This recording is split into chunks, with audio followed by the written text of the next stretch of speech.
Guys, welcome back to the channel. જય શ્રી કૃષ્ણ. કેમ છો? અમે લોકો એક બર્થડે પાર્ટીમાં જઈએ છીએ. મારા નણંદના છોકરાની બર્થડે છે, તો આજે સેલિબ્રેશન છે, તો અમે લોકો ત્યાં જઈએ છીએ.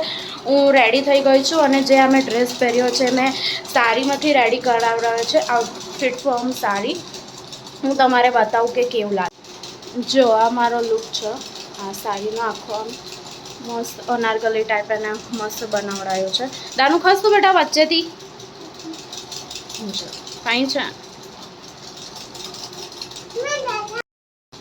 સો અમે લોકો ત્યાં જઈએ છીએ. હું તમારે ત્યાં જઈને મળું કે આ ડેકોરેશન ને એવું બધું કરવાનું છે. હું તમારે ત્યાં જઈને મળું. બાય